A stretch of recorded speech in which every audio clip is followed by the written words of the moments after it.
Saudações, sou Jaya Dwaita e meu objetivo é aproximar você do conhecimento que poderá te levar para perto de sua maior meta, do seu maior objetivo e dos valores significativos em sua vida.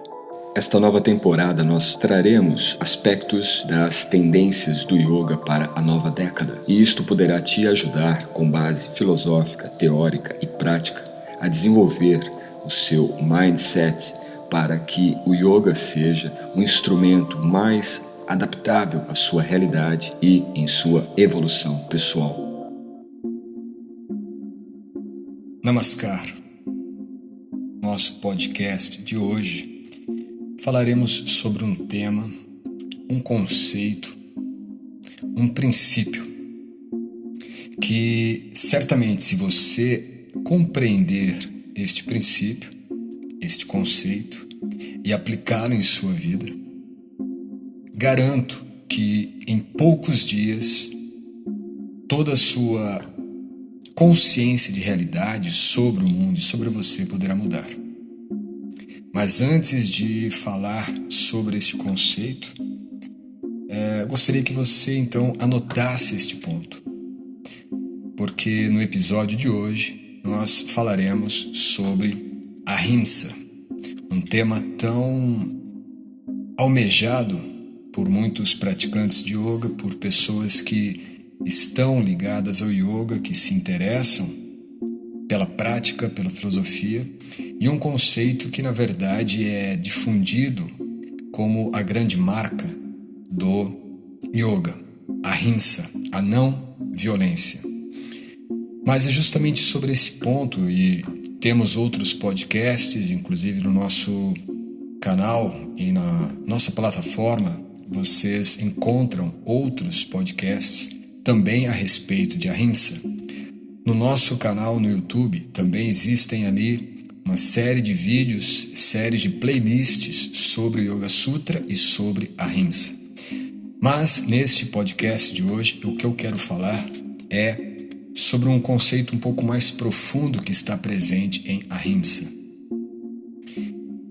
Quando nós estudamos um pouco mais o termo, buscamos compreender um pouco mais o conceito de Ahimsa, nós temos que buscar a etimologia da palavra, temos que buscar também em dicionários. E se nós buscarmos, por exemplo, nos dicionários em inglês, onde nós temos a tradução do sânscrito para o inglês, nós encontramos no Cambridge, dicionário de Cambridge, a tradução como injury. Injury seria, na verdade, a ideia de prejuízo. Então, himsa, prejuízo. Prejuízo no sentido de causar algum tipo de prejuízo físico a outra pessoa. Algum tipo de prejuízo que leve a uma agressão, uma violência no corpo de outra pessoa. Isto seria, então, dentro da tradução dada para a himsa em inglês no dicionário de Cambridge.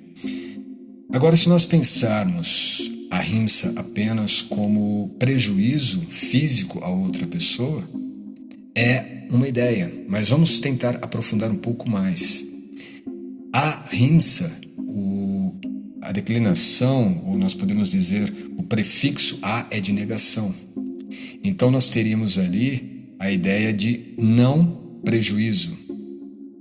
Não prejuízo ao corpo de outra pessoa, ao físico de outra pessoa, à vida de outra pessoa ou de outros seres, não é? Podemos ampliar, e aí sim a ideia mais genérica e completa do termo ahimsa.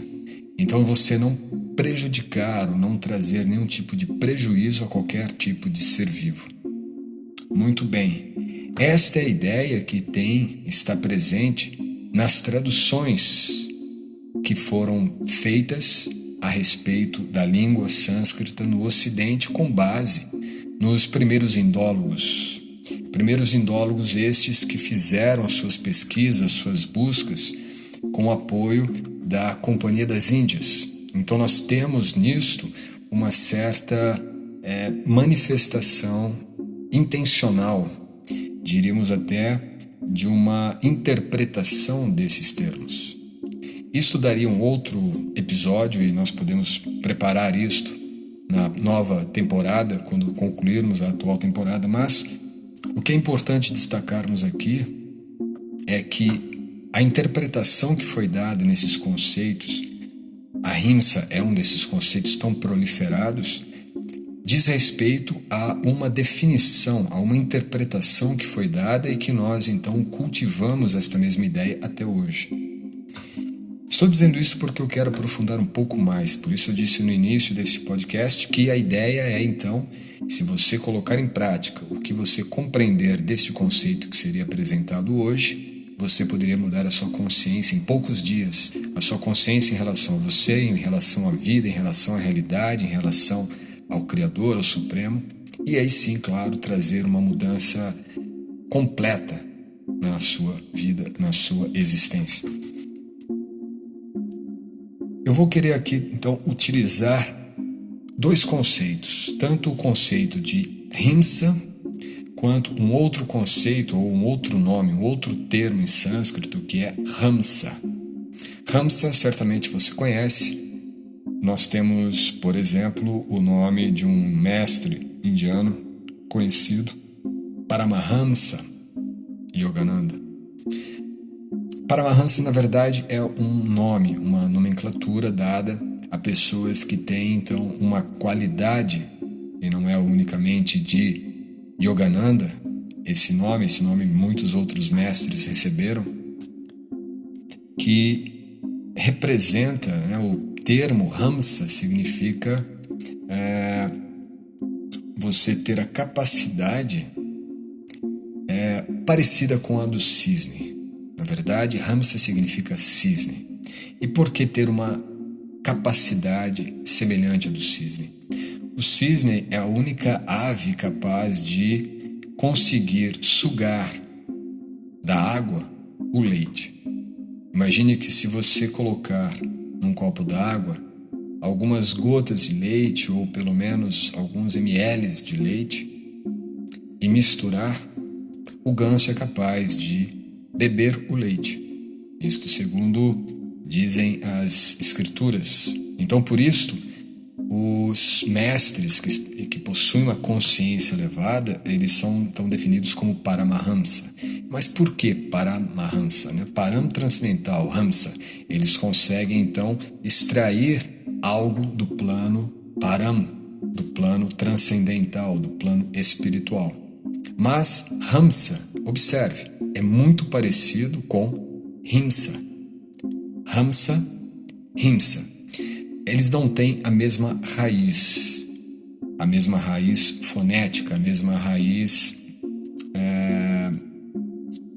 gramatical, em termos de radicais, mas elas possuem uma semelhança em antônimos em termos semânticos. O que isso significa? Hamsa se refere a cisne, e o cisne ele simboliza então essa capacidade de tirar de algo o que ele quer extrair.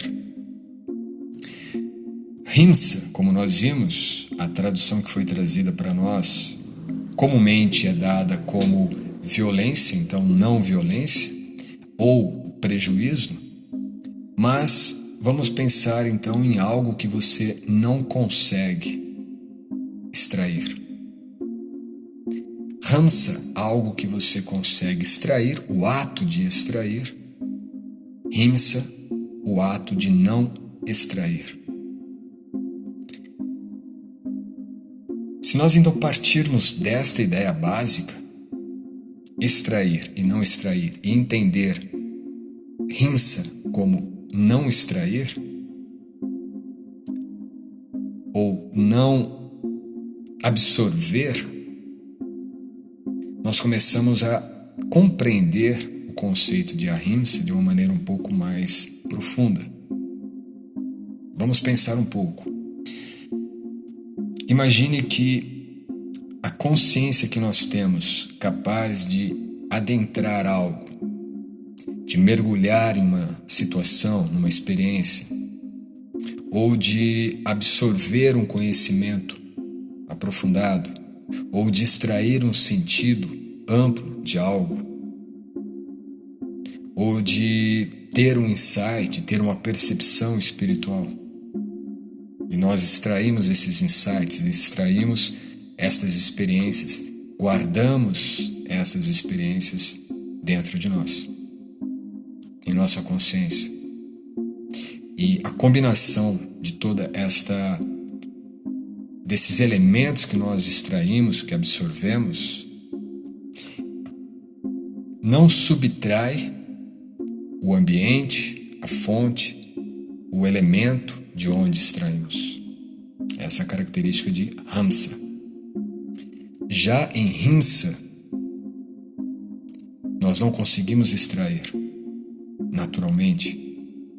E quando fazemos, nós criamos então um sofrimento. Nós criamos algo que afeta, que fere, que atinge, que agrava o outro.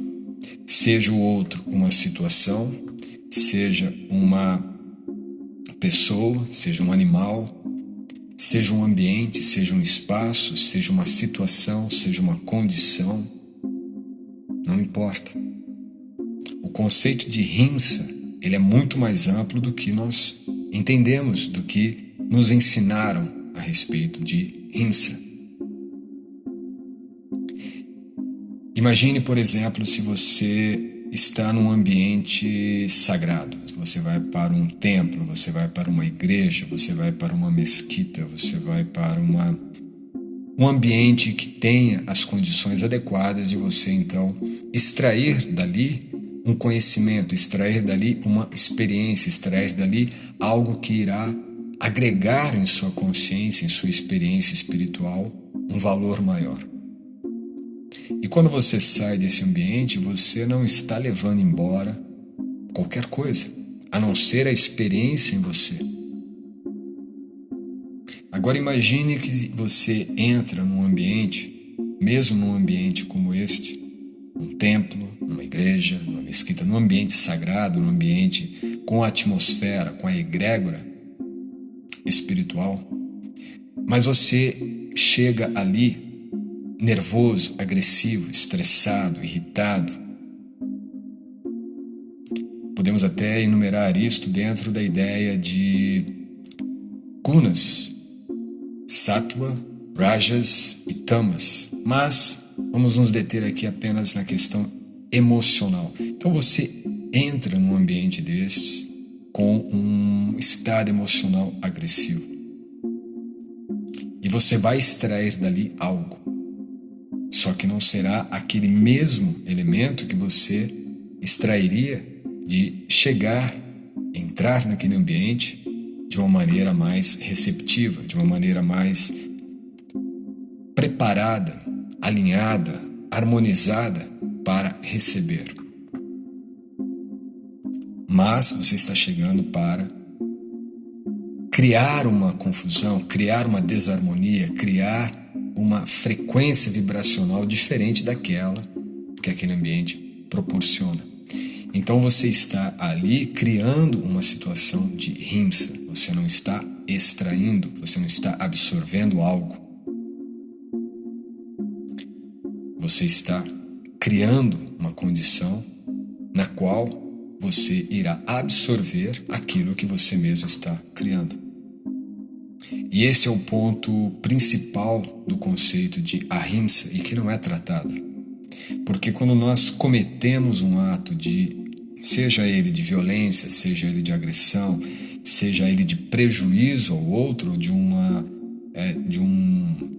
ato de agressão ao outro, estou ferindo o corpo, ferindo a consciência, ferindo a mente, ferindo a índole da pessoa, o que for. Se você está criando esta condição de prejuízo para o outro, esse prejuízo pode estar em qualquer nível que faça o outro sentir a agressão. Não é apenas a agressão física, não é apenas a agressão estabelecida no corpo. Você vai ter que ver ali realmente, né, a pessoa sofrendo ali fisicamente. Não, às vezes é uma violência moral, uma violência ética, uma violência verbal, uma violência até mesmo emocional. Você criar o medo, você criar o temor, a agonia, a aflição no outro, isto também é himsa, porque você está criando um prejuízo, você está extraindo algo que não é extraível, podemos dizer, ou seja, você está causando algo no outro. Naturalmente pode parecer algo estranho, não é? Mas realmente é estranho, porque nós estamos acostumados à ideia de não violência, você simplesmente não causar algum tipo de violência ao outro. Mas o ponto central de himsa é que, como eu disse, hamsa você extrai, absorve. Himsa, você está criando um desequilíbrio vibracional na frequência do outro, do ambiente, da situação, do que for. E você está extraindo aquilo que você causou, aquilo que você gerou, aquele prejuízo que você lançou. Você está extraindo isto.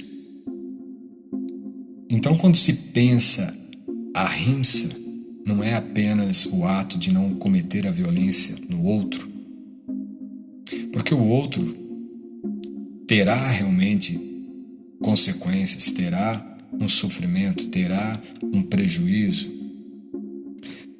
Porém, no yoga, o que se predomina é a preocupação com o outro, é o cuidado com o outro. Sabendo que esse cuidado do outro faz parte de algo que compõe você. Não é apenas para não fazer o mal ao outro. É porque fazer mal ao outro é fazer algo contrário àquilo que é natural em mim. Quando eu faço mal ao outro, estou criando então um prejuízo, estou criando uma agressão, estou criando algo que eu extrairei. Eu extrairei, por exemplo, um sentimento de paz, de tranquilidade, de felicidade, de alegria, de sensação de prazer do outro.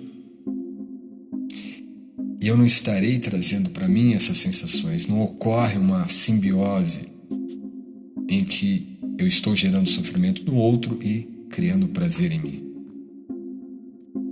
Claro que em alguns quadros, né, psicóticos, talvez, a gente tenha uma certa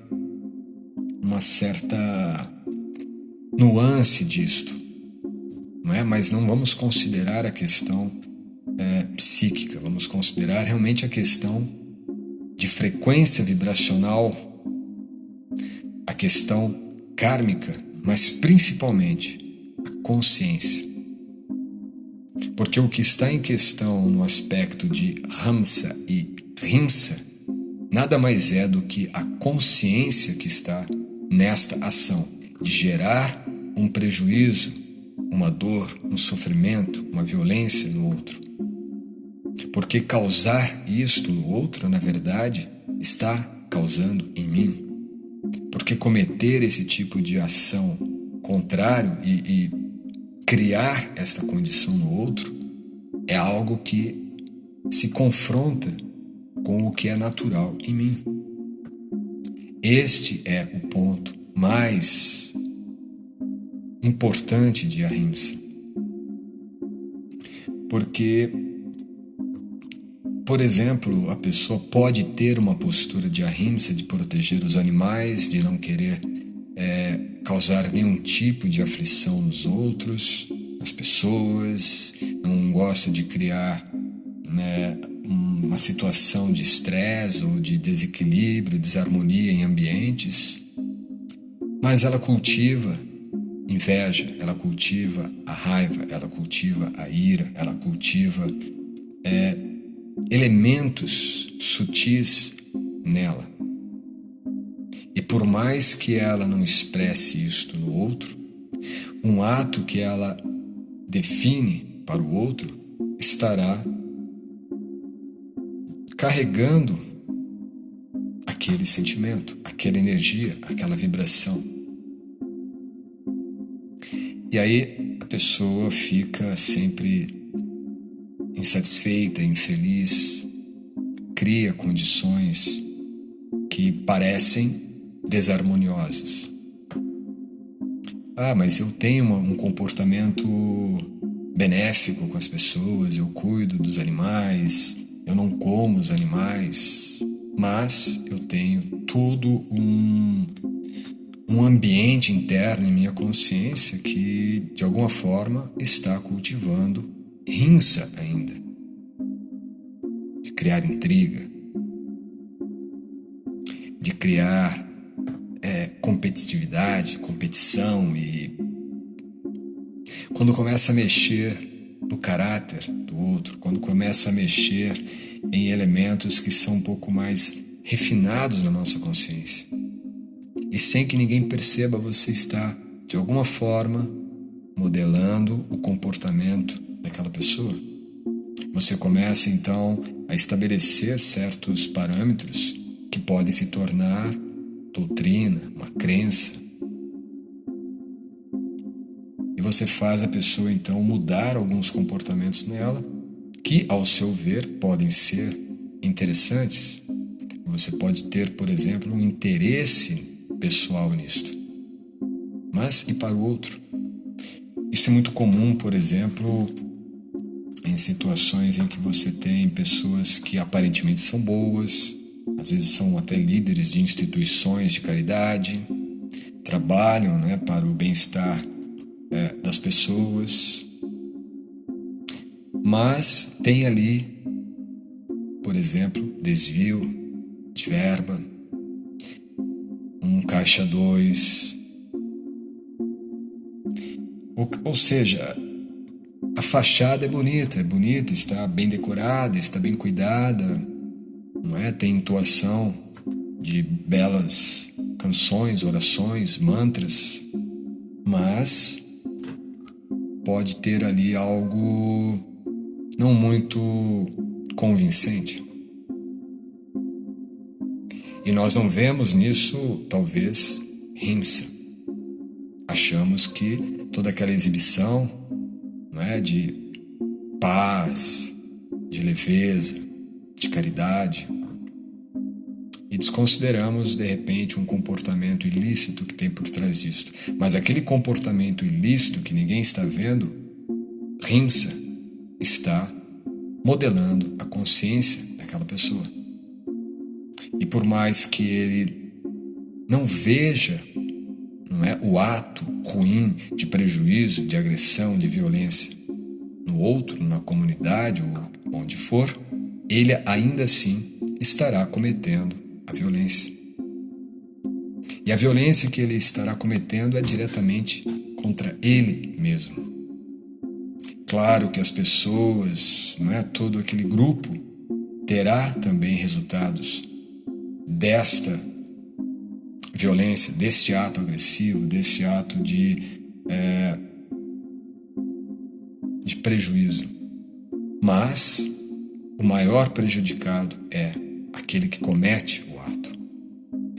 Por isso eu disse, da importância de termos, então, uma certa atuação, uma certa habilidade de entender esse conceito, porque ele não é simplesmente um conceito de pronto, estou fazendo bem, então eu não estou fazendo mal, não estou sendo violento. Mas eu estou internamente cultivando algumas atitudes que são tão ou quanto mais agressivas do que simplesmente eu não estar batendo fisicamente em alguém.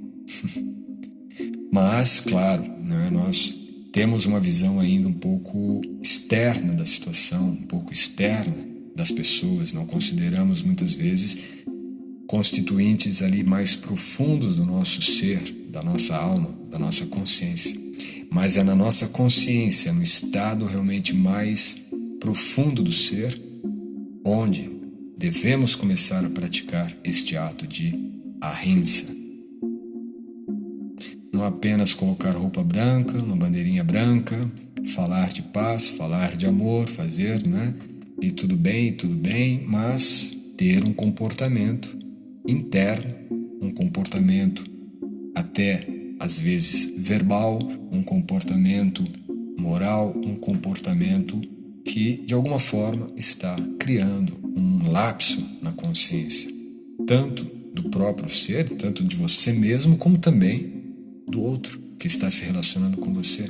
Imagine, por exemplo, uma pessoa que tem um comportamento ilícito, tem um comportamento que não seja um comportamento ahimsa, né? Um comportamento, podemos até pensar também no hamsa, aquela pessoa que ela está sempre contribuindo, como no caso do cisne, ele consegue extrair realmente o que é essencial, sem criar prejuízo, sem criar um desequilíbrio, sem criar nenhum tipo de agressão ao outro, ou à situação, ou ao ambiente, mas ele está contribuindo.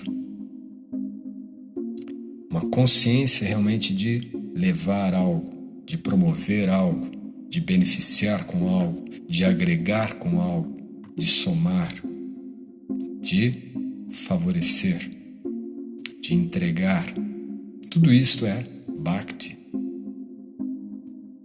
Por outro lado, Himsa é você também querer, de alguma forma, impor, infringir, agredir, ultrapassar. Sempre tem ali, então, um ato egóico, um ato individualista, um ato materialista, um ato corpóreo, um ato predominantemente material.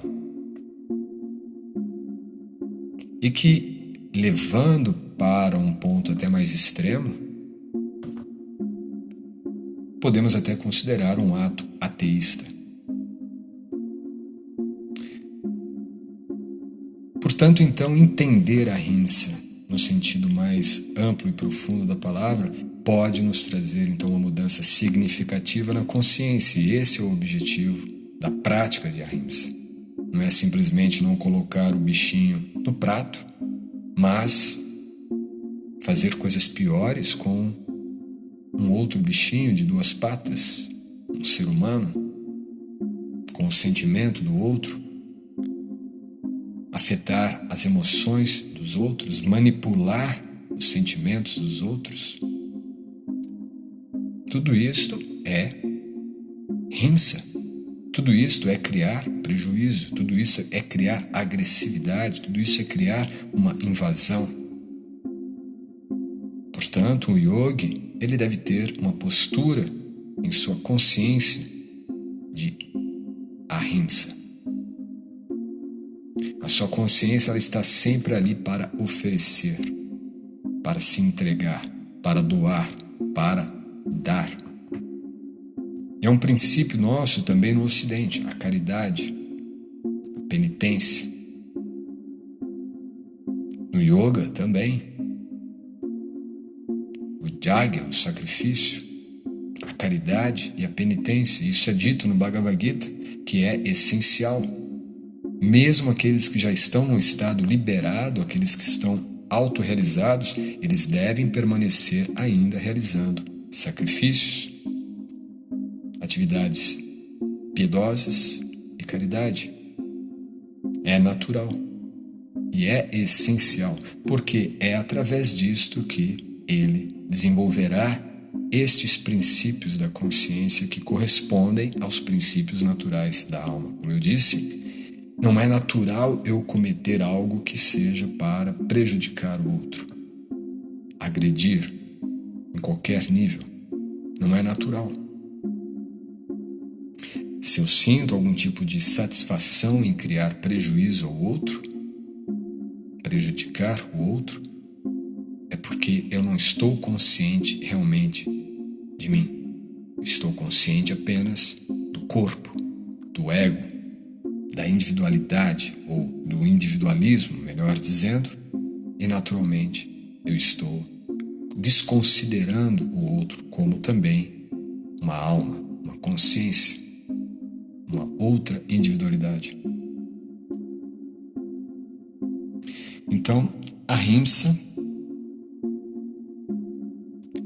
é ter uma postura de consciência capaz de promover o bem ao outro.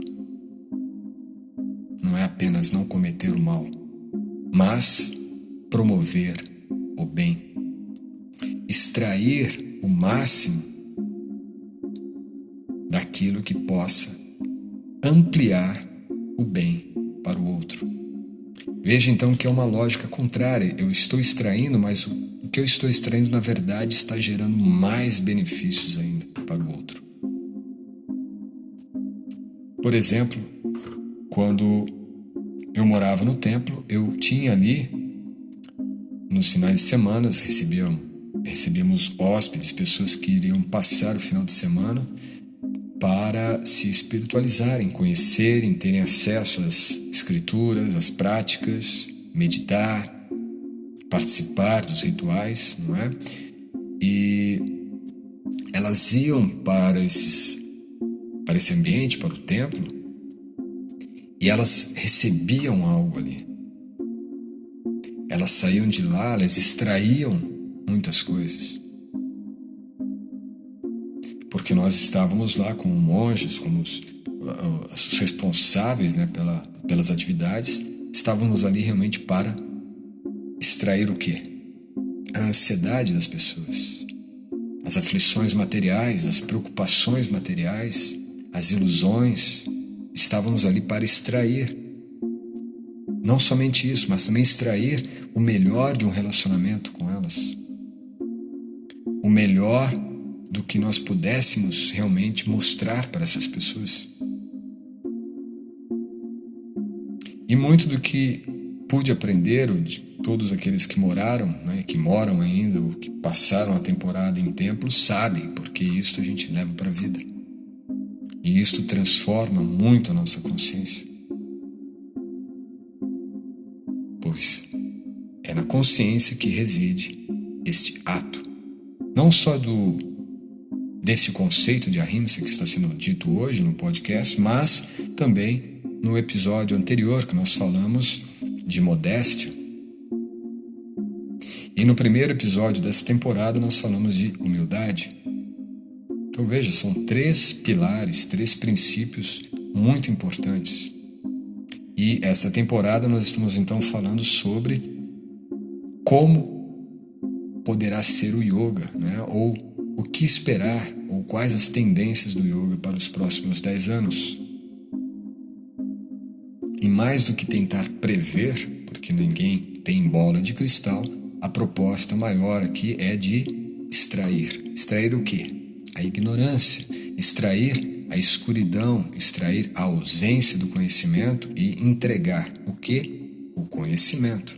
Em questão, nós estamos estudando para esta temporada do podcast o capítulo 13, dos versos 8 ao 12. Então, em cada episódio dessa temporada, nós estamos fazendo um comentário sobre cada um desses pontos e que é dado por Krishna como a essência do conhecimento. Todos esses são 20, todos eles compõem, então, determinados elementos fundamentais do conhecimento. Então, se nós entendermos o conceito de ahimsa, nós estamos entendendo um princípio essencial do conhecimento em yoga. Namaskar.